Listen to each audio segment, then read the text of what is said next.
Good morning, everyone. Welcome. My name is Menachem Creditor. It's my honor to serve as scholar in residence and rabbi for UJA Federation of New York. We bring you Torah and music, blessing, and community every weekday. We've been doing so since March 18th, 2020. Today it is Wednesday, June 24th, 2026.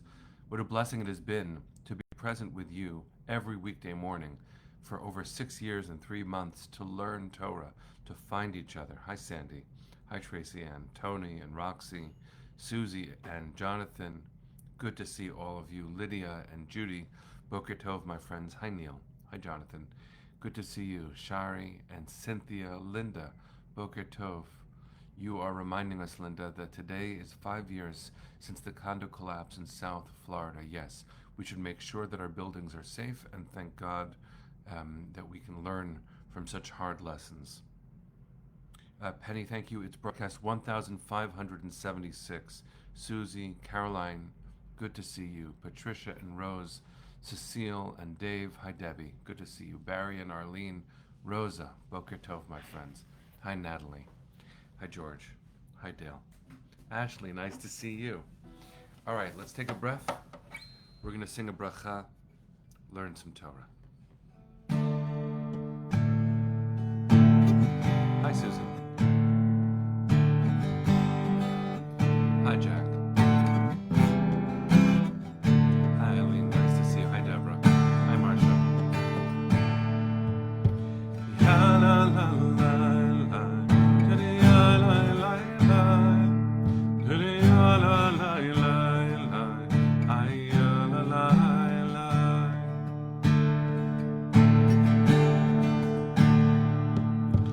Baruch atah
everybody. It's good to see all of you. I hope that you and yours are safe and well. First, a little administrative information. Next week, I'm blessed to be on my way to Israel to have some time just to soak in the sweetness of Jerusalem, to do some learning, to spend some time with my son who's in Tel Aviv for the summer. I'll continue the broadcast, but I will be letting you know the schedule as soon as I know it. There might be an interruption of a day because of travel, so just letting you know a week in advance that I'm excited to be heading to Israel and to bring you with me as best I can. Let's jump into the Parsha, and let's also face our world.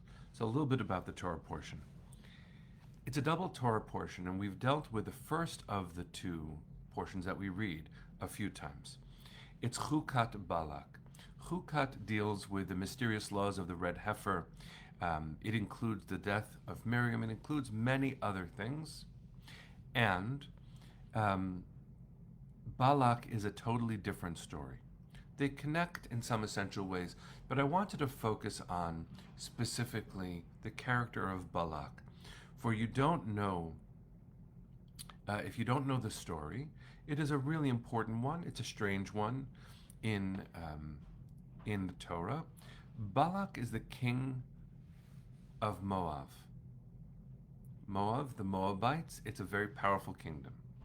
But he is worried because Bnei Israel, the Israelites, are traveling near his territory, and rumors of their strength have reached him. And he is concerned, I'll use very modern terms, he's very concerned about Jewish strength. And so he knows that he can't beat us militarily because it turns out that hasn't been working. But what does that really mean? He knows, he worries that God is on our side. And so it is his strategy to find a way to neutralize God's support.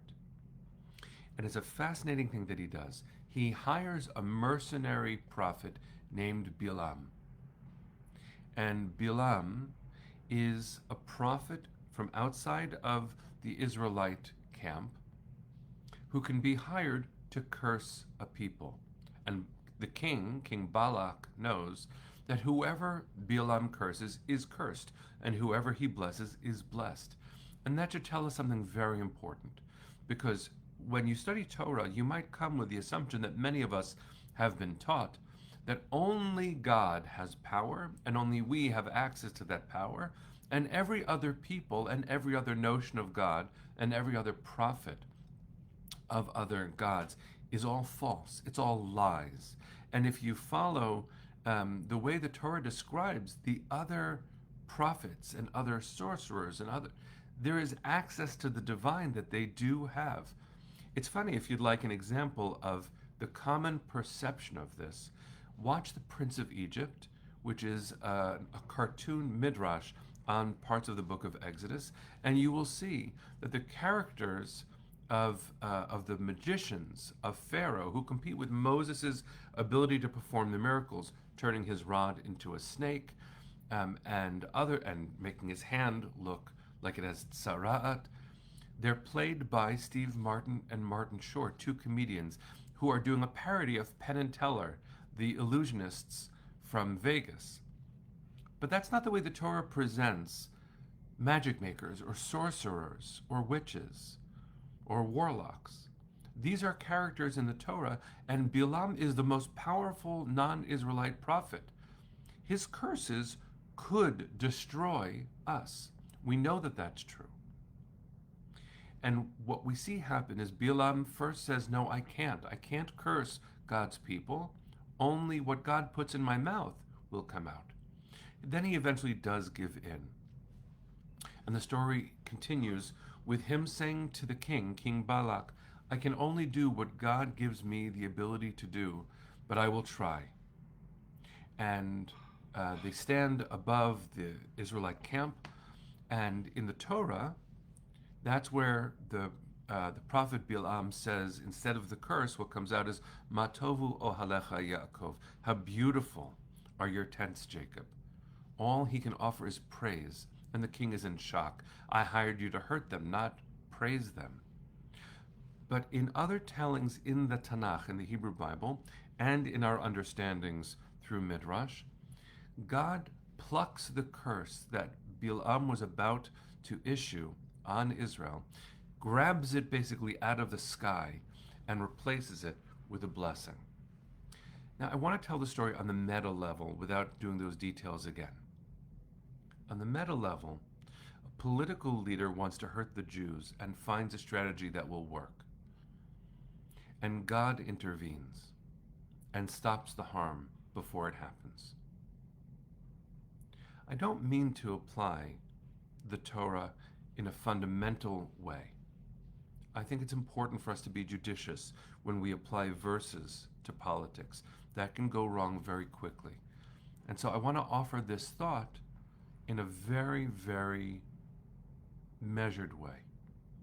But given the results of the Democratic primaries in New York City and around the country in other races, it is important for us to understand that actual threats against Jewish safety are contemplated by political leaders. And what we must do is recognize one of the core messages in this week's double parsha. Again, one of these moments that the Torah portion seems to be speaking directly to us and to now. For us to understand that whatever strategy is necessary, obviously, as mensches, not violence, never that. But whatever strategy is necessary to counter a potential curse is our responsibility to enact, to take the clear and present threats and to catch them midair and throw them away and replace them with health and safety. That cannot happen in a completely bunkered way. One of the things that we're going to need to do most obviously is build alliances and compete for political coherence and cohesion. We cannot pretend that we've been here before and therefore the old playbook works, neither biblical nor earlier in world history, because every moment, for all of the similar patterns, is a different kind of moment. But what is clear that we cannot do is rely on God to grab the threat and throw it away before it makes its way to us. The world doesn't work like that. God doesn't work like that. One of the great lessons in modern Jewish history is the lesson of Zionism, which is to increase our understanding of human agency when trying to change the course of history. We no longer wait for the Messiah before deciding that good things for our people and for the world should happen. It is our responsibility, as Rabbi Yitz Greenberg and Rabbi David Hartman, Alav Hashalom, taught us, to take responsibility for that part of the covenant and do our work.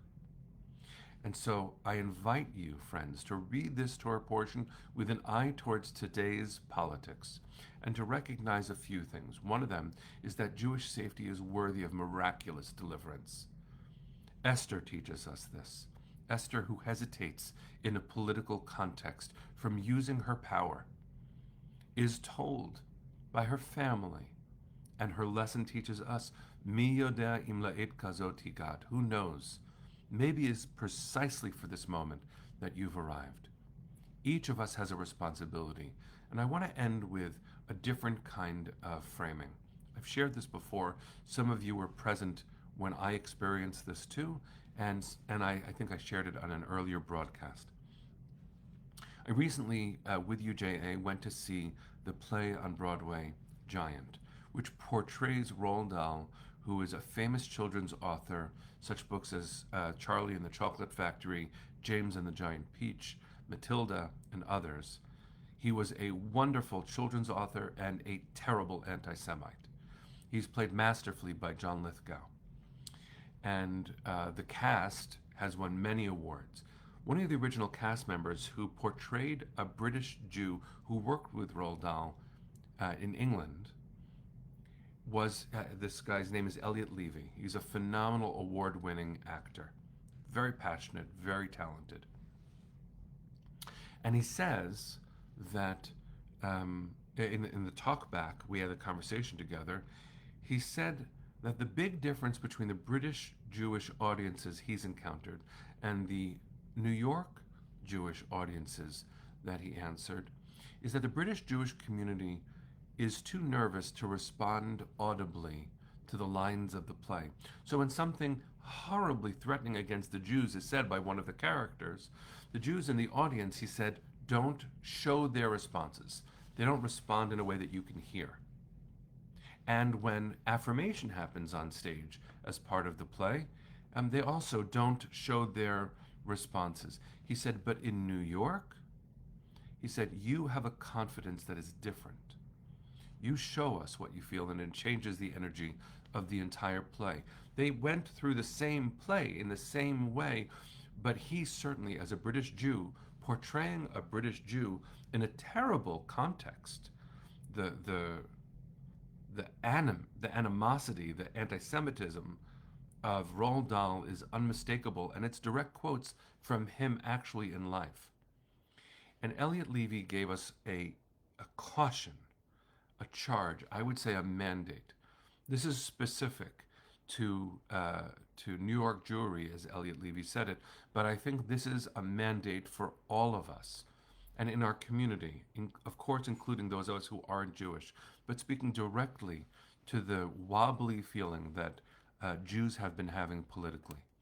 Elliot said, if you lose your confidence, we're done.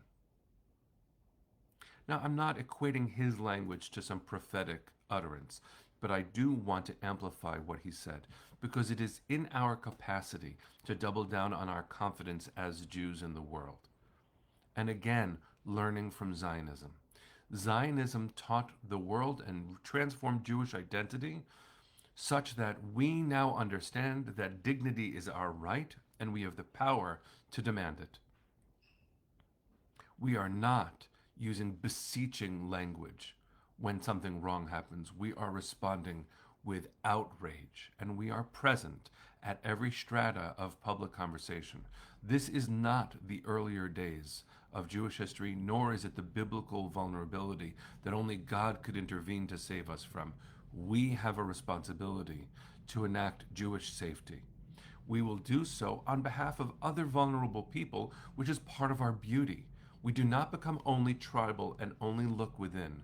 A bunker mentality is not the best way to make society safer for us or for our children. But when society is targeting Jewish safety, we have a responsibility to stand up loud, proud, visibly, and strong, defiant in the face of all of that, and say, not here, not now.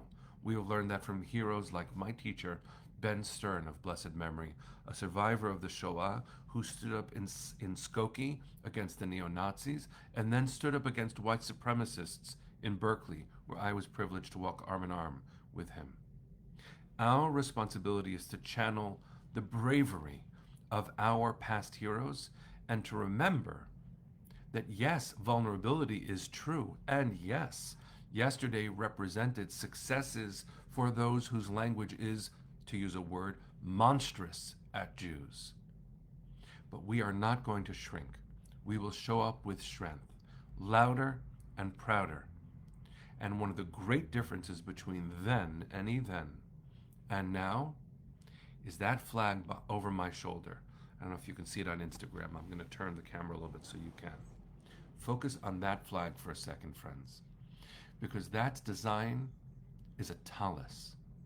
That talus that is symbolic of God's light enwrapping us, holding us, and we wave that with pride. It doesn't belong to one political faction in the government of the state of Israel. It belongs to Am Yisrael. That symbol says we are here, we are proud, we are strong, and we have lived up to history's challenges and transcended the worst the world has ever thrown at us. October 7th cannot compare with that darkness, but it was a darkness that defied any of what we thought would ever happen to us again, and we are strong again, showing up with resilience and support and love and learning. We are more than a reaction. We are a proactive force for good in the world, and no one will ever take that away from us. That will involve politics.